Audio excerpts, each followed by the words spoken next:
जय शिवराय मित्रांनो, शाश्वत फार्म आपल्या युट्यूब चॅनलमध्ये आपल्या सर्वांचं सहर्ष स्वागत आहे। मित्रांनो, आजचा जो व्हिडिओ आहे त्याच्यात आपण पावसाळ्यामध्ये शेळ्यांना जे आजार होतात, रोग येतात, जे काही ते काय येतात, त्यांच्यावर उपाय काय आहेत आणि त्यासाठी कोणती औषध आपल्याजवळ असली पाहिजेत, ह्या गोष्टीवर चर्चा करणार आहोत। याच्यापूर्वी आपण 2 दिवसापूर्वी एक व्हिडिओ केला होता, त्याच्यामध्ये पावसाळा हा ऋतू शेळीपालकांसाठी धोकादायक काय आहे, पावसाळ्यात त्या शेळीपालकांनी आपल्या मित्रांनी कोणती काळजी घेतली पाहिजे, कोणत्या गोष्टी केल्या पाहिजेत आणि कोणत्या गोष्टी टाळल्या पाहिजेत, ह्या सर्व गोष्टींवर चर्चा केली आहे। तुम्ही जर तो व्हिडिओ पाहिला नसेल तर माझी विनंती आहे, पहिला जाऊन तो व्हिडिओ पहा, कारण तो व्हिडिओ पूर्ण लक्षात आला तर हा व्हिडिओ सुद्धा तुमच्या नीट लक्षात येईल।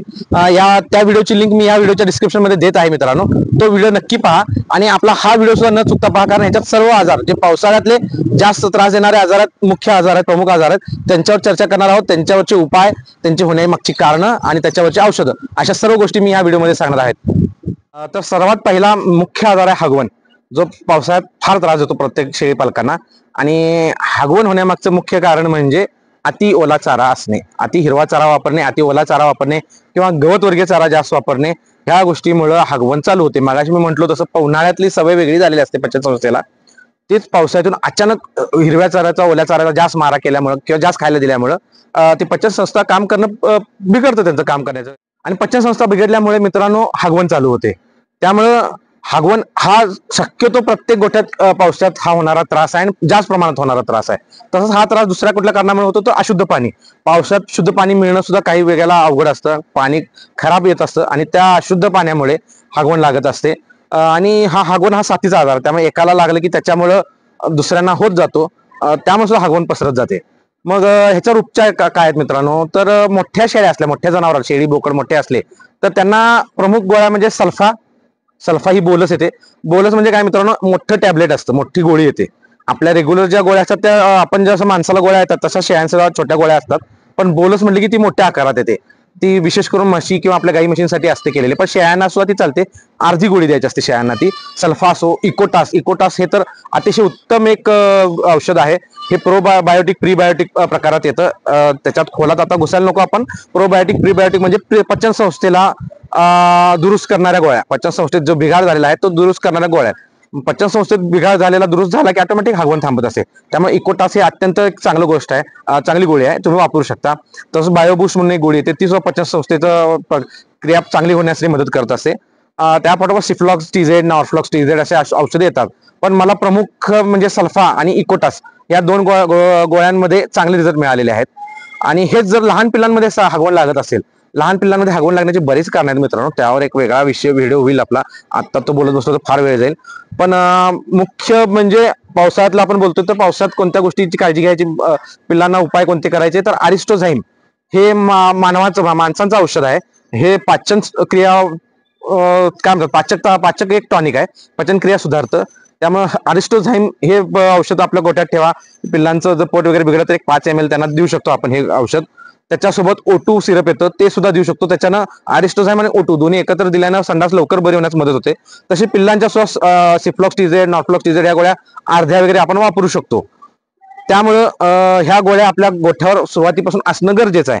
आणि समजा शेळ्या असोत, मोठे असोत, पिल्ले असोत, जर हागवण 1-2 दिवसात कंट्रोलमध्ये आली नाही, जास्तच वाढायला लागली, तर लगच्या लगेच डॉक्टरांना बोलवा आणि त्यांच्याकडून ट्रीटमेंट करून घ्या। स्वतः त्याच्यात फार वेळ वाया घालवू नका ट्रीटमेंट करण्यात, कारण हाताबाहेर सुद्धा कंडिशन जाऊ शकते आणि मग आपण आपलं जनावर वाचवू शकत नाही। त्यामुळे कुठलाही आजार असो, इथून पुढे मी जे आजार सांगणार त्याही बाबतीत तेच आहे, जर परिस्थिती हाताबाहेर चालली असं वाटायला लागलं, जरा जरी शंका आली, लगेच डॉक्टरना बोलवा। प्राथमिक उपचार एखाद दुसरा दिवस करणं ठीक आहे, काही वेळेला एकदाच करणं पण ठीक आहे, दुसऱ्या वेळेला डॉक्टरनाच बोलवलं पाहिजे। त्यामुळे प्रथम उपचार आपण करावेत, पण त्याला यश येत नाही बघितलं की लगेच डॉक्टरना बोलवलं पाहिजे आणि त्यांच्या हातून उपचार केले पाहिजेत। मित्रांनो, शेवटचं एक सर्वात महत्त्वाची गोष्ट म्हणजे ज्याला हागवण लागते त्याला शक्यतो वेगळं ठेवता येते का बघा, कारण त्याच्यामुळे इतरांना हागवण लागू शकते। त्यामुळे तशी सोय सगळ्यांच्याकडे असेल असं नाही आहे, पण ज्यांच्याकडे शक्य आहे किंवा शक्य करण्याचा प्रयत्न करा। आणि ज्यांना हागवण आले किंवा इव्हन ताप वगैरे जरी आला तरी सुद्धा त्या शेळ्यांना इतर शेळ्यांपासून वेगळं ठेवण्याचा प्रयत्न करा। मित्रांनो, आता पुढचा आजार आहे सर्दी खोकला किंवा ठसकतात जनावर पावसाळ्यात जास्त। तो ठसका काय येतो, तर त्याचं मुख्य कारण आहे, मगाशी मी म्हटल्याप्रमाणे पावसाळ्यात बाहेर ओला असलं, जमीन ओली असल्यामुळे ते बाहेर जास्त फिरायला जाऊ शकत नाहीत, ते आत एकाच ठिकाणी बसून राहिलेले असतात। त्या एकाच ठिकाणी बसून तिथंच त्यांची लघवी लेंडी पडल्यामुळे तिथं मिथेन वायू जास्त प्रमाणात तयार होतो आणि तो वायू त्यांच्या नाकात गेल्यामुळे त्यांना सर्दी आणि खोकला व्हायला चालू होतं। हे प्रमाण पावसात फार जास्त असतं, त्यामुळे सर्दी खोकला हा आपल्याला त्यावेळेला जास्त जाणवत असतो। दुसरं अतिशय ओला चारा दिला, भिजलेला चारा दिला. मी मागे पण एकदा दोनदा बोललोय, भिजलेला चारा दिला तर पाणी जास्त प्रमाणात गेले की सर्दी होण्याचं प्रमाण वाढतं. तर मग अशा वेळेला काय केलं पाहिजे, गोठ्यात आपल्या हवा खेळती कशी राहील, जास्तीत जास्त खेळती हवा कशी राहील याची काळजी घेतली पाहिजे. गोठ्यात आपला त्यांच्या लघवीचा लेंडीचा वास राहणार नाही याची काळजी आपण घेतली पाहिजे. तसंच मगाशी म्हटल्याप्रमाणे चारा ओला देऊ नका, तो वाळवून द्या. तर ते सर्दी खोकला पण तुमच्या म्हणजे हातात राहील, तुमच्या हाताबाहेर जाणार नाही. आणि दुसरं त्याच्यावर उपाय, तर ज्या जनावराला सर्दी होते त्याचं नाक वारंवार साफ करा, एखादं कापड ठेवा तिथं जवळ, नाक वारंवार साफ करा. याचं कारण त्याच्या जर नाकात सर्दी शेंबूड साठत राहिला तर त्याला श्वास घ्यायला त्रास होतो. आणि असं जनावर ज्याला सारखं सारखं सर्दी जास्त प्रमाणात होते आणि त्याला श्वास घ्यायला त्रास होतो, असं जनावर हळूहळू निमोनियामध्ये जातं. आणि निमोनियामध्ये गेले की त्याला परत आणणं फार कठीण गोष्ट असते. त्यामुळं तुम्हीच वारंवार त्याचं नाक साफ करत राहा. तुम्ही निलगिरी तेलाचे ड्रॉप सोडत राहा. सकाळी एकदा संध्याकाळी एकदा 2 टाइम तुम्ही निलगिरी तेलाचे ड्रॉप सोडू शकता. किंवा लहान पिल्लं असली तर त्यांना निलगिरी तेल पाण्यात टाकून वाफ देऊ शकता. बऱ्याचदा ओव्याची वगैरे धुरी आपण देऊ शकतो जनावरांना. असे आपले घरगुती उपचार सुद्धा आहेत जे फार उत्तम आहेत, उत्तम पद्धतीने करू शकता. आणखीन बरेच उपचार आहेत, धुरी देते, वाफ देणे, याच्या व्यतिरिक्त सुद्धा जिथे जे उपचार आहेत आणि त्यांना यश येत असेल तर मित्रांनो घरगुती उपचाराला मी कधीच नाही म्हणत नाही, चांगले असतात, वापरा तुम्ही. त्याच्यामध्ये औषधं पण वापरायची झाली तर नॅटकॉफ एक खोकल्यावरचं चांगलं औषध आहे. एन्ड्रोटास बी एक खोकल्यावरचं चांगलं औषध आहे. सर्दी खोकला दोन्हीसाठी पण ते वापरलं जातं. ते तुम्ही औषधं वापरू शकता. तसंच याही केसमध्ये जर तुम्हाला सर्दी त्याची कंट्रोलच होत नाही, खोकला त्याचा ठसका वाढत आहे असं लक्षात आलं, पटकन डॉक्टरना बोलवा. कारण जनावर निमोनियामध्ये जाऊन देऊ नका. निमोनियामध्ये गेलं, निमोनियाचा अर्थ फुफ्फुसाला इन्फेक्शन होणं. ज्यावेळेला सर्दी खोकला हा जास्त प्रमाणात होतो त्यावेळेला फुफ्फुसाची कार्यक्षमता कमी होत जाते, त्याच्यात फुफ्फुसामध्ये इन्फेक्शन वाढत असतं, त्यामुळे ती कार्यक्षमता कमी होत असते. मग असं जर व्हायला लागलं तर जनावराला वाचवणं फार कठीण होऊन बसतं. त्यामुळे फार काळ दवडू नका, घरगुती उपाय करा. यश येते का बघा. आलं चांगली गोष्ट आहे. नाही, मोस्टली 70 ते 80% माझ्यामध्ये 90% वेळेला आपल्याला घरगुती उपायांना यश येतं. एखादं जनावर असतं ते ह्या उपचारांना हे होत नाही, कारण त्याला आतून दुसरा त्रास जास्त असतो जो आपण ओळखू शकत नाही. अशा केसमध्ये डॉक्टरांना बोलवा आणि डॉक्टरांना दाखवा आणि ते त्यांच्याकडून ट्रीटमेंट करून घ्या. यानंतरचा रोग आहे मित्रांनो मावा. मावा या रोगामध्ये शेळीच्या तोंडाभोवती फोड उठतात, मोठे मोठे फोड असतात, बरेचदा असे खपली धरल्यासारखं जखम असते ती. आणि त्याच्यामुळे तिला तोंड उघडता येत नाही, ती खाऊ शकत नाही, पिऊ शकत नाही काय पाणी. त्यामुळे शेळी एका साईडला गप उभारलेली असते, तोंड पूर्ण खपलीनं भरलेलं असतं. अशा वेळेला ओळखावं आपल्या शेळीला मावा झालाय. मग हा कशामुळे होतो, तर हा पुन्हा चाऱ्यावरचे जे गवतवर्गीय चाऱ्यावरचे जे जंतू आहेत, त्यात काही ठराविक जंतू असतात जे हे मावा रोगासाठी कारणीभूत असतात. अशा चाऱ्यामुळेच हा रोग होतो. तर हा चारा झाल्यानंतर काय काळजी घ्या, हा रोग झाल्यानंतर काय काळजी घ्यायला पाहिजे, तर ह्याच्यात सर्वात प्रभावी असं औषध आहे आपलं घरगुती. तेल किंवा लोणी घ्या, त्याच्यामध्ये हळद कापूर या 2 गोष्टी मिक्स करा.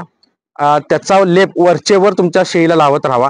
त्याच्यामुळे ती जखम मऊ राहते. वाळल्यामुळे तिला अजिबातच तोंड उघडता येत असं, मऊ राहिल्यामुळे ती तोंड उघडू शकते, खाऊ शकते. ह्या सगळ्या क्रिया चालू होतात आणि त्या कापूर आणि हळदीमुळे ती जखम बरी व्हायला चालू होते लवकरात लवकर. तर हे तुम्ही मावा झालेल्या प्राण्याला सारखं करत राहिला, सारखा लेप देत राहिला, दिवसात 3 वेळा द्या, काय हरकत नाही. 3 वेळा जरी तुम्ही हा लेप देत राहिला तर लवकरात लवकर 4 ते 5 दिवसात ते जनावर बरं होतं. तर मावा रोगासाठी फार काय मोठं कोणतं इंजेक्शन किंवा काय घेण्याची गरज नाही आहे तशी. ह्या गोष्टीवर कव्हर होतं. बरेचदा हिमॅक्स जे क्रीम आपण जखमेवर लावतो, ती सुद्धा क्रीम जर तुम्ही लावत राहिला त्या जखमेवर तरी सुद्धा लवकर बरं होऊ शकतं. ह्या 2 गोष्टीत आपल्या मावा या ह्याच्यातून जनावर कव्हर होतं. पण मावा जर आपल्या जनावराला झाला तर सर्वात मुख्य काळजी घ्या, त्याला आयसोलेट करा, त्याला बाजूला काढा, दुसरीकडे कुठेतरी ते सही करा. कारण ते जनावर जेव्हा पाणी पितं, चारा खातं, त्यावेळेला ते जंतू त्या चाऱ्यात पाण्यात पडलेले असतात. त्या चाऱ्याला पाण्याला दुसऱ्या जनावरांना तोंड लावलं की ते तलाव होतं. मग तुम्हाला एकाला बरा करू पण दुसरा परत आजारी पडला, त्याला बरोबर करून तिसरा पडला, असंच तुमचा खेळ होत राहतो. त्यामुळं मावा झालेला शेळ्यांना तर कंपल्सरी बाजूला काढा, म्हणजे तिला बरं करू पण दुसरं कोण आजारी पडणार नाही. आता ह्याच्यानंतरचा आजार आहे मित्रांनो खुरकूज. शेळीचे जे खूर असतात खालच्या बाजूला ते ओले होऊन त्याच्यात जखम होते, ते खराब झाल्यासारखं होतात. याचं कारण हेच आहे की ओला आपलं जे सरफेस असतो, जमीन ओली असते, चिखल असतो, त्यात वारंवार शेळी चालली की तिला ते खुरात तो चिखल तो ओलावा राहून तिथं इन्फेक्शन होऊन तिथं जखम तयार होते आणि ही खुरकूज हा आजार होतो. ह्या वेळेला शेळी आपली लंगडायला चालू करते, त्याच्यावरून आपण ओळखायचं लगेच की तिला खुरकूज झालाय. तिचे खूर पहिला तपासायचे. हे जर लक्षात आलं जखम झाले तर आपलं पिप्पीचं पाणी असतं, पिप्पीचं औषध मिळतं मेडिकलमध्ये, ते त्याच्यातली थोडीशी पावडर पाण्यात घालून ते जांभळ्या रंगाचं द्रावण आपण तयार करतो. त्याच्यानं ते खूर धुवून घ्यायचे स्वच्छ. त्याच्यात काय आळ्या वगैरे झाल्यात का पाहायच्या, त्याच्या दृष्टीने त्याच्यावर ट्रीटमेंट करायची. नसेल तर हिमॅक्स क्रीम लावत राहायचं. ही जखम पूर्ण बरी होईपर्यंत ही ट्रीटमेंट वारंवार रिपीट करत राहायची. हा एकच उपाय आहे या खुरकुजीवर. आणि ज्याच्यावर होऊ नये म्हणून काय काळजी करायची, तर त्या चिखलात किंवा ओल्या जागेवर सारखं जाणार नाहीत, फिरणार नाहीत. जिथं समजा शेळ्यांना सारखं वारंवार त्यांना आपण फिरण्यासाठी जागा दिली आहे तिथं चिखल होते असं लक्षात येत असेल तर तिथं मुरुम टाकून घ्या. तो मुरुम चांगला धुमसून घ्या, जेणेकरून तिथं चिखल होणार नाही, म्हणजे शेळ्या तिथं निवांत फिरू शकतात. अशी काळजी तुम्ही पूर्वीच घेऊ शकता मित्रांनो. आणि आपल्या शेवटच्या स्टेजला बघू की शेळ्यांसाठी जे अगदी घातक जे रोग समजतो आपण, पीपीआर, इटी आणि निमोनिया, हे 3 आजार हे सुद्धा पावसाळ्यात होण्याचं प्रमाण जास्त असतं. तर हे काय होतं, तर पीपीआर हा मुख्य प्रमाणे होतो तर शेळीला ताण आल्यामुळे, स्ट्रेस आल्यामुळे होतो. आणि असा स्ट्रेस शक्यतो जागा बदलल्यामुळे, जास्त प्रमाणात वाहतूक, लांबून वाहतूक झाल्यामुळे होत असतो शेळीला. त्यामुळे मी म्हटलं पावसाळ्यात बाहेरून शेळी विकत आणणं हे टाळा, बाजारातून आणणं टाळा. अशा शेळ्यांच्यामुळे आपल्या गोट्यात पीपीआर होण्याची शक्यता जास्त असते. तसंच दुसरा आजार आहे इटी. हा तर पावसाळ्यातलाच आजार आहे, मुख्य पावसाळ्यातच होतो हा. आतड्यामध्ये इन्फेक्शन होऊन शेळी अगदी फार कमी वेळात आपल्या हातून निघून जाते इटी जर रोग झाला. आणि त्यामुळे हे दोन्ही रोग महाभयंकर. पीपीआर तर पूर्ण गोटा साफ करून जातो, कारण पटापट पसरत जातो एका शेळीतून दुसऱ्या शेळीत, तिसऱ्या शेळीत, चौथ्या शेळीत. आपण लक्षात यायच्या अगोदर आपला पूर्ण गोटा बाधित झाला असतो पीपीआर मुळे. आणि किती त्याच्यात मरतूक होईल हे काय गणित नसतं. तसंच इटीचं पण आहे. इटी हा पसरत जरी नसला इतका फास्ट, तरी उपचार करण्यासाठी फार कमी वेळ देतो शेळीवर, आणि त्याच्यात जनावर हातातून जाऊ शकतं. त्यामुळं ह्या दोन्ही रोगांच्यावर औषध उपचार करण्यापेक्षा प्रतिबंधात्मक उपचार करा. त्यांच्या वेळच्या वेळी लसीकरण करून घ्या. पीपीआर मध्ये मुख्य लक्षण आहेत, सर्दी होते, खोकला असतो, ताप येतो आणि हागवण लागते. हागवण अशी एकदम पातळ असते ते, आणि वास सुद्धा फार त्या हागवणीला वेगळा असतो, घाण असतो. तुम्ही लक्षात घेऊ शकता पटकन हे पीपीआर आहे म्हणून. इटी मध्ये सुद्धा मुख्य लक्षण हे हागवणच आहेत, त्याच्यात सुद्धा वेगळ्या प्रकारची हागवण लागलेली असते. त्याच्यासोबत इटीचं लक्षण लक्षात येऊ शकतं आपल्याला ह्याच्यामुळं. तसंच त्याच्यानंतरचा जो आजार आहे तो निमोनिया आहे मित्रांनो. मगाशी म्हटल्याप्रमाणे सर्दी, खोकला हा पुढे गेला, किंवा पीपीआर आणि इटी मध्ये सुद्धा आपण ट्रीटमेंट केली शेळीला, तरी सुद्धा काही वेळा लेट ट्रीटमेंट झाली किंवा योग्य ट्रीटमेंट झाली नाही, तर पीपीआर आणि इटी मधून बाहेर येतात, पण ते निमोनियामध्ये जातात. कारण त्याच्यामध्ये त्यांच्या फुफ्फुसाला इन्फेक्शन राहिलेलं झालेलं असतं, आणि फुफ्फुसाची क्रिया कमी झालेली असते.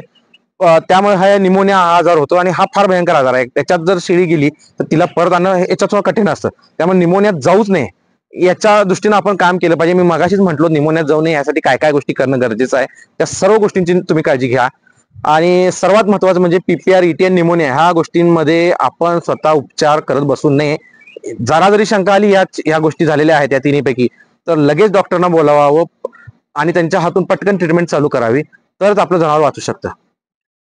मित्रांनो, आता मी तुम्हाला माझ्या गोट्यामध्ये मला पावसाळ्या दिवसात काय अडचणी येत आहेत, मी बऱ्याच उपाययोजना करतोय तरी सुद्धा काही अडचणी येतातच, ते दाखवत आहे.